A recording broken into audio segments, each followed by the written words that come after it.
Hello, I'm Elaine Fisher. I'm the Lakes coach, and I'm here with my great friend Jo Andrews, and we're in a lovely place called Tarn Hows. And we've called this walk and talk Walk Out of Winter, because even though it's a wintry day and there's the snow definitely in the air, we can definitely feel the turn of the seasons. So, hi, Jo. Hi Elaine, and hi everyone at the village hall. Brought Willow with me again today to enjoy this lovely and refreshingly cold walk and talk with you. Nice to be here. So today we're at Tarn Hows, which is a lovely tarn near Coniston that is owned and managed by the National Trust. In the 1800s, it was bought by the Marshall family, and it used to be 3 tarns that they dammed and made into one beautiful tarn it is now. In 1930, it was bought by Beatrix Potter, and then she sold half to the National Trust. Then when she died, she bequeathed the other half of Tarn Hows, but also 4,000 hectares of land, 14 farms, and she really made a significant impact on preserving nature of the Lake District. In the background there, you might just be able to see Vandale Height, and as we move around, see that there's the Tilberthwaite Fells that are absolutely beautiful, and you can see the roads that are coming around Tarn Hows. It's one of the most visited places in the Lake District, and it's really accessible. Right, Jo, it's a really wintry day in the lakes, isn't it? And just wondering what the landscape means to you in winter. Well, as I'm looking around, I'm seeing that it feels quite blended, quite barren, quite harsh. It looks cold because there's not a lot of life and energy in it, and everything seems to be still and stopped, and even the rocks look like they're cold and they're snuggling under a blanket of bracken and grass, and there's not a lot of brightness in colour there. It's just all a bit sleepy and a bit snuggled down for the winter today. And we're now mid-February. January felt very long, didn't it? Yeah. I think it just does, doesn't it? I think we come out of Christmas periods, the festivities of Christmas, and we're all kind of on a high and a buzz, and then we kind of want something else, and then it's January and New Year's resolutions and so on, and almost it doesn't fit with what is actually around us in nature, and maybe that's why there's this kind of, there's like an opposition, a bit of a fight with us in terms of accepting the long month of January and this need for kind of more energy after Christmas, and maybe we just need to take a little lead from what's around us and remember to stop and slow down and hunker down for just a little bit longer till things start to just naturally change rather than forcing that busyness. I don't know. And there is a real I noticed that intense pressure to always be doing. Yeah, definitely. Where in nature you definitely feel the seasons, don't you? And you feel that there's no impatience in nature, is there? It's like, it's just, this is what it is right now. It's soft, there's not a lot happening, and that's all right. Whereas we kind of find it difficult, well, I do find it difficult to stop and be all right with stopping. It just, I have to really try to stop, and it's difficult sometimes. And even with I was just thinking now it's starting to snow quite a bit. Yeah, it's just such a hush, isn't it? It's really, really quiet. Yeah. And I suppose the days before we had electricity, days gone by, we would have naturally had to stop, wouldn't we? We'd have had to naturally respect the seasons. Yeah, go with it. and have that quieter time. Yeah, in the dark, except the dark. In the dark. We'd have had to prepare well, store our food. Yes, yeah. We'd have had to, you know. And you probably would have known that in the spring and the summer, when you're absolutely making the most of those long hours and the harvesting what you'd, if you work in land, you'd be harvesting what you'd produced. Yeah. Then you'd know that you're probably ready for the winter. You're probably really thinking, we're ready to rest up and prepare for what's next. It's so peaceful now, isn't it? It's really peaceful. I can just hear those geese in the Yeah. distance, can you? Yeah. And just looking where they are. We might be around the next. We might get a fly past, you never know. I think willows can hear them as well. So let's go and have a look at the birds and the geese.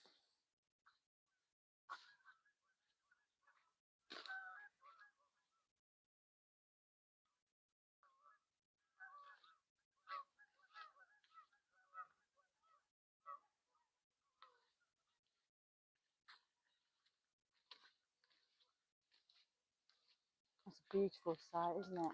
Yeah. Off we go again.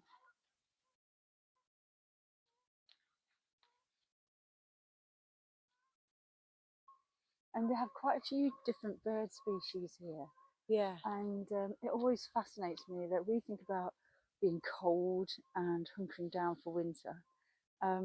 But a lot of the birds are actually migrating south, and they come here. I always think of it for their summer holiday because it's warmer, it's bonkers, away from colder climes. Yeah. You just can't imagine that. And it just puts it in a different perspective, doesn't it? Yeah.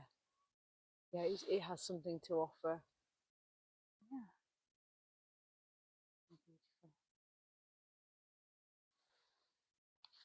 So, Jo, we're now walking up to a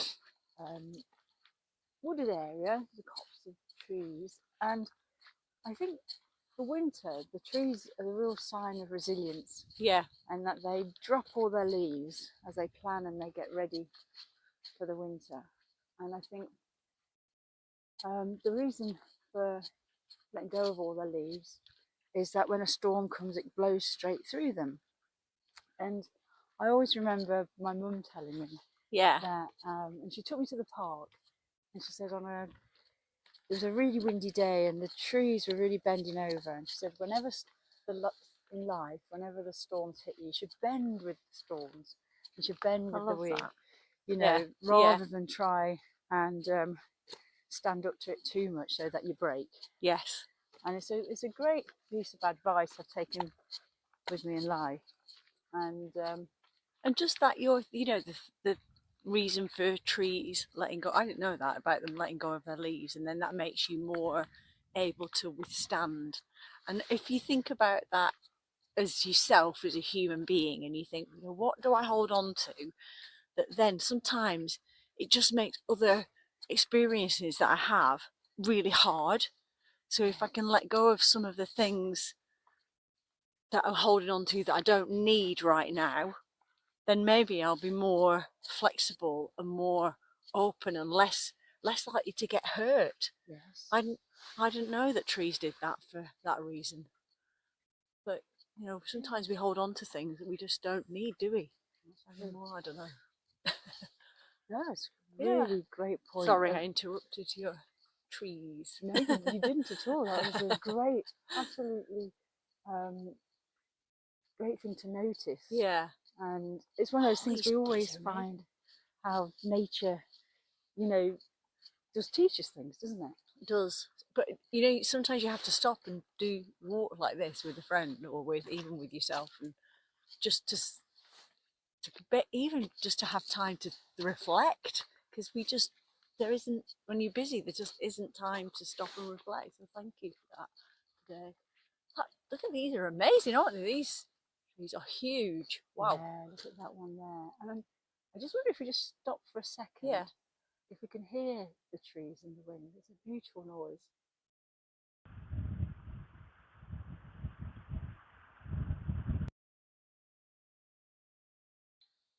You mentioned that tree, Joe, that one in front there, the really big one. I think it's a redwood. Yeah. So similar what they have in California. Yeah. And it creeps up on you because you've got all the other trees standing there. But that's quite a big trunk, isn't it? It's huge, isn't it? It's beautiful. I've been here a few times. I've never noticed that one before. And if you look at its bark, you go and have a hug of a tree. Yeah, let's just see how, because it's really big. It is a really big tree.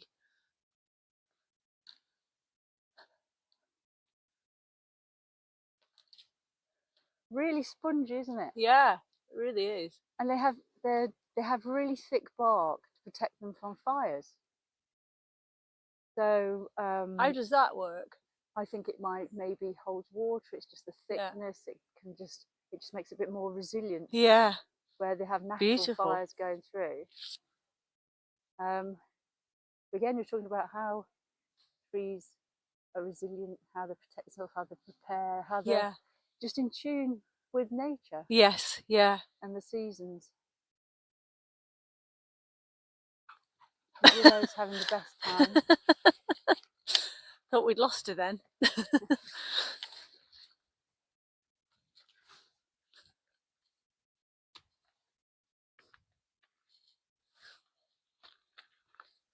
think we turn a corner up here and walk back down the side of it. Oh, sorry.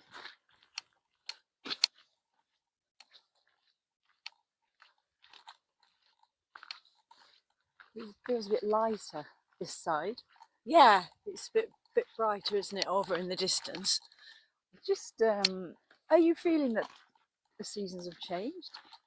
I'm definitely noticing the longer days. You know, you get to 5:30 and it's funny, isn't it? Every year you saying the same things to each other. Oh, it's light now and it's 5:30 and so on. But it does start to give you that sort of feeling that, you know, there's something else coming now. You're getting a bit more space, a bit more time, and I love spring. I'm always kind of feel like a relief when we get to that. The first sunny day, you know, it's just ace. And then it feels worth it. The winter doesn't seem so long then somehow when you get into that time. And then, you start to have those longer days where you feel like you've got so much more time. Even sometimes you finish work and then you've got a whole another life a whole another day to have to yourself with the day length. So days are definitely longer, aren't they? Saying that, what you always say, we always say. Yeah, we do. And there is something about in winter when it's kind of 4 o'clock and it's dark. You do stop, don't you? There's no reason, but I know I feel like you come into the house, and then you stop. Yeah. And, yes, and it's right too, isn't it? It's it's natural, but it is nice to know that you're kind of heading out of that and into flowers and birds and a bit of warmth, and you start to get enthusiastic about your garden again and so on, don't you? And look, as though we had it planned. Oh, lovely. Oh, I love snowdrops. There are a lot of snowdrops out at the moment, aren't there? Yeah. You know, everywhere. And I love snowdrops, even though they are there in snow. So sometimes they can be a bit early in one way. Yeah. Because they're, but it just shows you a bit of life, doesn't it? Yeah, they're so pretty, aren't they? They're so welcomed, aren't they? These early flowers really cheer us up. Cheer me up. In the north, that's quite early for daffodils, isn't it? Very. I've seen daffodils poking up, but actually some opening up is quite something. That makes us a bit cheery. Yeah, definitely does. It's funny when we were talking there about even when we're reflecting on winter, have you noticed how our voices are different? And our voices are kind of slower, heavier when we're talking about, and then we see the daffodils and we're whoa, or the energy just naturally comes, and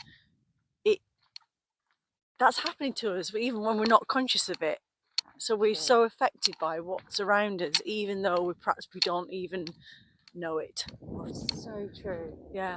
And it fascinates me. We talked about spring. Yeah. And in one sense, we're not quite near spring yet.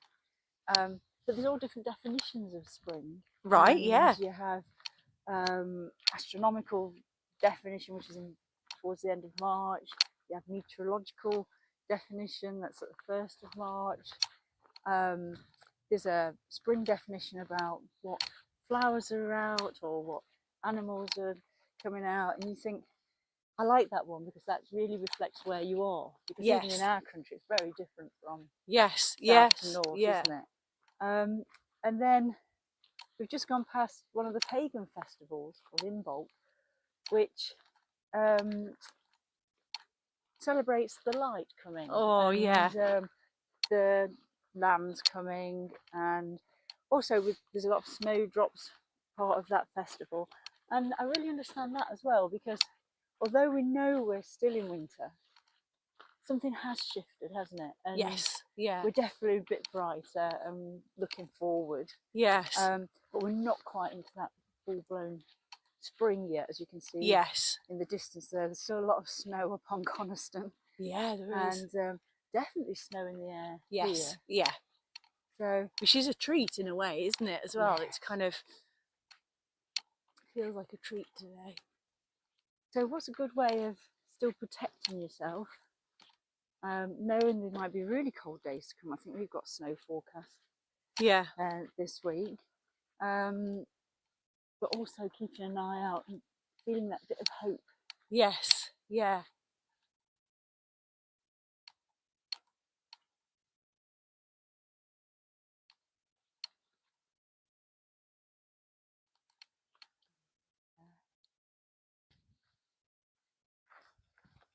So as we walk down to the bottom of the Tarn, up to a big bend, a nice corner, and just good reflection on that spring's on the way, and could use this to think, we bend around this corner, could use this to think, you know, what's around the corner for you at the moment? What's coming your way in the coming seasons?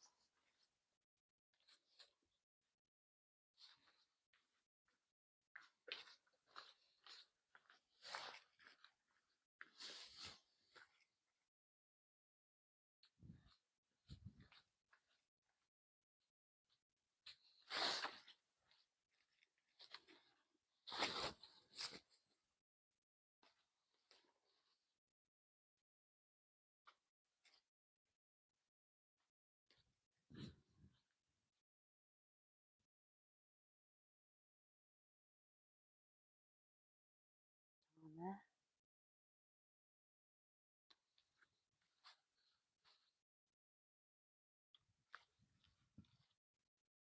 As you reflect on what's coming your way, you've got this nice little bridge now to help you think how you're going to bridge from where you are now to what's coming your way.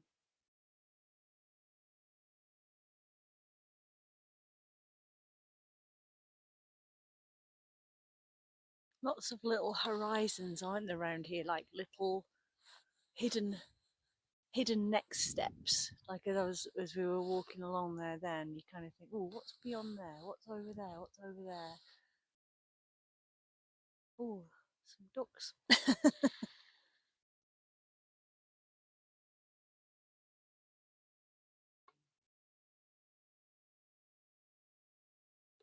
And if you're out and about, you notice as well, part of this awakening time Yeah. is faster than Willow. Yeah, is how amorous lots of ducks are getting, and how and the birds are out, the birds are singing. There's a lot of activity. Yeah. And they're kind of ahead. And that is back to that energy you talked about. Yeah. You can,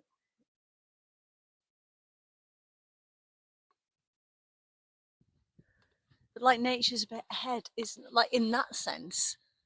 Whereas we're looking around at the landscape and it's all still feels fast asleep, but actually subtly little bits you know, it's not dead, it's not gone. Yeah. It's looking for it's like little things, noticing small things. And actually in our lives, we don't always notice the small things. Like I often think when I'm on the village hall, we talk about breathing sometimes when we're doing exercises, or, you know, is this what's this movement doing for me? It might not feel like it's a big thing, but actually noticing the little things can be really beneficial, like one big deep breath, you know. I often think a little bit of something is better than a lot of nothing. I don't know. That's a great thing to think. And it is the little things every day, isn't it, that are really important? Yeah, to notice, isn't it? And and I do love that, Joe, that you said things haven't died, you know, they're just closed down for a bit. Yeah. And it's the same with trees, isn't it? That, yeah. you know, even though they've got no leaves at the moment, Yeah. their bark is still providing lots of habitat for insects. Or Yes. the leaf litter that's come down protects the ground, and lots of insects there. And so they're very much alive. Yeah. And even if we choose to follow nature a little bit and slow down a bit, it doesn't mean we're unproductive. It doesn't mean, because, you know, stopping and looking after ourselves, slowing down, not being so busy is really productive, because we're taking care, we're building our energies to then be physically productive or you know, visibly productive in the spring and the summer. So let's not give ourselves that illusion that being busy fast all the time is better than a small action. Or and I did read the other day that somebody described the leaves coming back on the trees as them just putting their summer coat on. So they're alive, they're working, you know, the roots are still communicating with each other. Walking up the hill there, and it's very much just part of the process of being resilient and preparation. And then they put this great show of their summer coat on. It's just one more phase.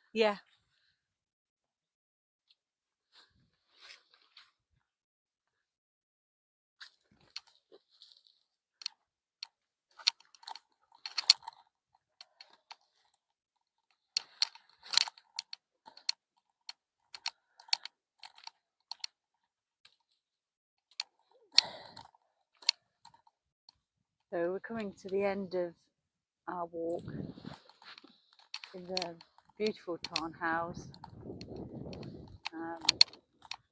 And Jo, I think Willow's had a lovely day today. She doesn't want to come back.